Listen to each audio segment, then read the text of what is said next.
माजी की बचत पॉलिसी से मौजूदा पॉलिसी कितनी मुख्तलिफ है और क्या ये पॉलिसी की हद रहेगी, क्या इस पर अमल भी हो सकेगा, क्या सूबे भी इस पर अमल करेंगे, इसी पर हम बात। सीनियर वजीर असलम इकबाल साहब हमारे साथ मौजूद हैं। असलम इकबाल साहब, पंजाब को क्यों ये फैसला कबूल नहीं है, पंजाब ने क्यों ये फैसला कबूल करने से इनकार किया? देखिए, वफाकी हुकूमत जो तवानाई की पॉलिसी, बजट पॉलिसी लेकर आ रही है, उसमें चाहिए था कि वो एक मुश्तरका मफादात कौंसिल का इजलास बुलाती और उस इजलास के अंदर तमाम चीफ मिनिस्टर को वहाँ पर दावत देते और उसके मुताबिक वहाँ पे डेलिब्रेशन हो सकती।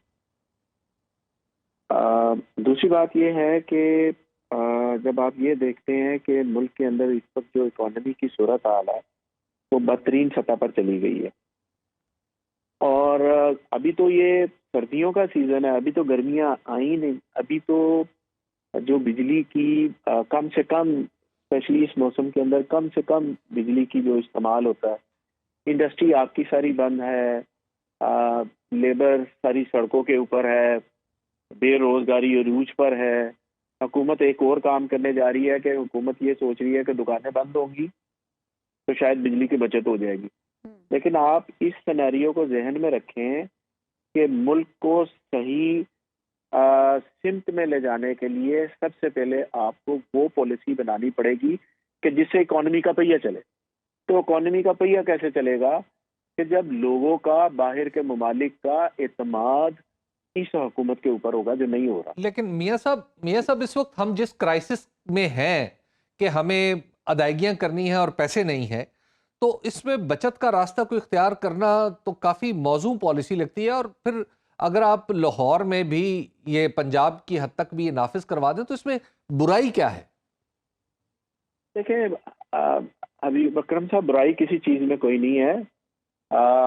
अगर मेरी ज़ाती राय लें तो बिल्कुल ठीक है, लेकिन आपके मुल्क के जो इस वक्त इकोनॉमी के हालात हैं, आपने उसको भी मद्देनजर रखना है। सबसे पहले तो ये किया जाए ना कि अगर वफाकी हुकूमत ये चाहती है कि उसने बचत करनी है तो उस बचत के अंदर सबसे पहले अपना हिस्सा डाले।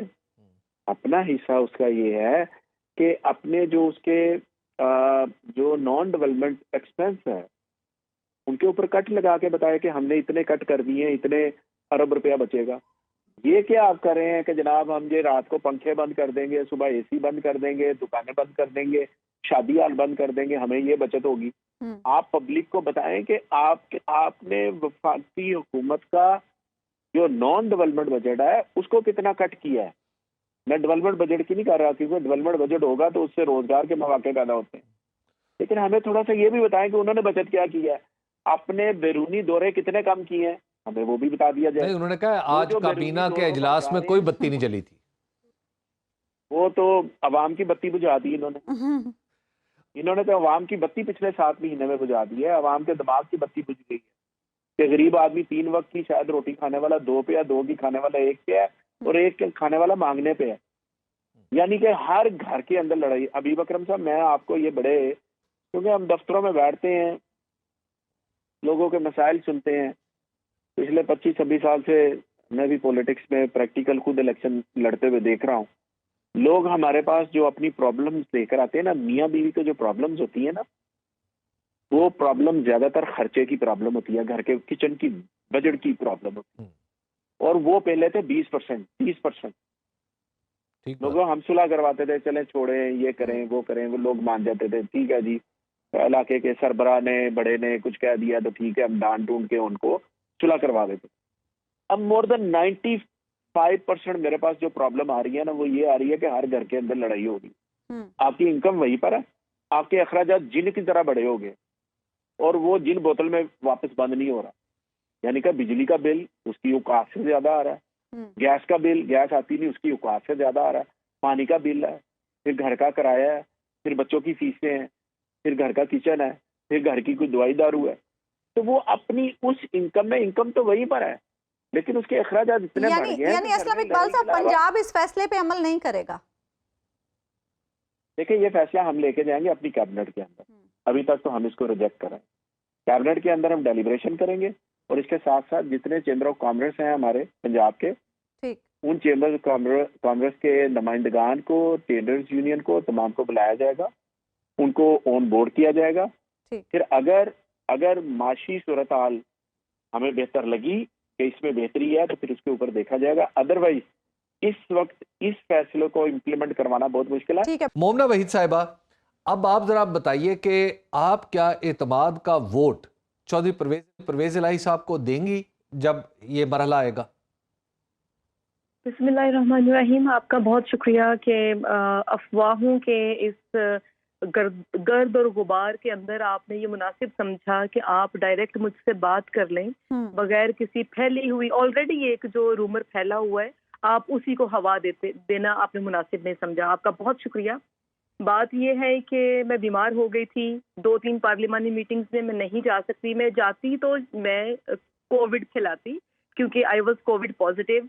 चीफ विप को मैं अपनी रिपोर्ट भेज चुकी थी जो कि उन्होंने रिवील नहीं किया ना। उन्होंने चीफ विप साहब आपके अली अब्बास बुखारी साहब है ना, पंजाब असेंबली में? हमारे चीफ विप अली अब्बास बुखारी साहब हैं और उन्होंने ना चीफ मिनिस्टर ऑफिस में इंफॉर्म किया ना पार्टी क़यादत को बताया कि मैं बीमार हूं जिस वजह से मैं नहीं आ रही। और उस दौरान इन अफवाहों ने गर्दिश करना शुरू कर दिया और दिन ब दिन वो बढ़ती चली गई। अच्छा। और मुझे दुख इस बात का है कि मेरी 15 साल से अफिलिएशन है इस पार्टी की, इस पार्टी के साथ मेरी जो अफिलिएशन है इसको 15 साल हो गए। उस वक्त 11 साल हुए थे जब मुझे पार्टी ने सीट दी थी। वो एक अलग कहानी है, मैंने क्या काम किया क्या नहीं किया, मैं डिजर्व करती थी नहीं करती थी, रिएक्शन क्या आया। हमारे माशाल्लाह 17 सीटें तो लाहौर में बांट दी गई ना। लाहौर में मोमना साहब हमारे पास जरा वक्त कम है, काइंडली आप बस ये क्लियर कर दें, आप एतमाद का वोट दे रही हैं? जी, कल को अगर हम ये कहते हैं कि हमारा फैसला गलत था, इनको पहले भी वोट करने का और दोबारा भी इनको लेके आने का, सिक्योर करने का, तो मेरा ख्याल है कि गलत फैसलों में मैं मजीद अपनी एफर्ट्स नहीं दे सकती क्योंकि मुझे ट्रैवल करना पड़ता है बहुत ज्यादा। नहीं, आप परवेज इलाही साहब की मैं 20 दिन अवारी में कैद नहीं रह सकती। मेरे बच्चे हैं छोटे छोटे। अच्छा। लास्ट टाइम मेरी बेटी बीमार हुई थी, I was not able to see her. वो मुझे विजिट नहीं कर सकती थी, मैं उसको नहीं देख आप सकती वोट थी। नहीं करेंगी, यही आपसे पूछना। जी हाँ, जी हाँ। परवेज इलाही साहब के फैसले को आप समझते हैं कि उन्हें वजीर आला बनाने का फैसला दुरुस्त नहीं है? जी, मैं समझती हूँ कि ये दुरुस्त ठीक है। बहुत शुक्रिया मोमना वहीद साहब। हमारे पास वक्त बहुत कम है अभी। ये तो बड़ा जी। अब देख लीजिए कि कम से कम एक तो मेरे पास 3 नाम थे जिनमें से एक नाम एक ने कंफर्म कर दिया है, खुर्रम लगारी साहब और मसूद साहब की भी एक वीडियो इस वक्त गर्दिश में है। साहब लास्ट मिनट है, वक्त बहुत कम है। मरियम नवाज साहिबा को इतनी अहम जिम्मेदारियां अचानक सौंप दी गई हैं। मुझे एक इस पे मैं आपको सिर्फ एक छोटा सा वाकया बताता हूँ कि जब मरियम नवाज साहिबा नायब सदर बनाई गई तो वो 20-22 गालिबन 30 नायब सदूर थे जिनमें इनका नाम पहली बार आया था। तो मुझे आजकल वो एक बहुत बड़े सीनियर वजीर हैं, तो उस वक्त उनका मुझे फ़ोन आया और उन्होंने मुझसे कहा कि मुझे ये समझ नहीं आ रही कि मरियम नवाज जो कल की बच्ची हैं वो भी, उनकी खिदमत भी मेरे बराबर हो गई और मैं भी एक नायब सदर और वो भी एक नायब सदर बन गई। तो मुझे आज ख्याल आ रहा था उस टेलीफोन का कि आप तो वो ना सिर्फ सीनियर नायब सदर हो गई बल्कि चीफ ऑर्गेनाइजर हो गई। तो अब उन साहब का क्या हाल होगा और बहुत सारे साहिबान का क्या हाल होगा जो इस वक्त कैबिनेट में बैठे हैं। पार्टी का क्या होगा? असल देखिए, पार्टी का मसला जो है वो इस वक्त डैमेज कंट्रोल है और डैमेज कंट्रोल करने के लिए मेरा ख्याल ये है कि मरियम नवाज से बेहतर ऑप्शन इस वक्त कोई दस्तयाब नहीं है।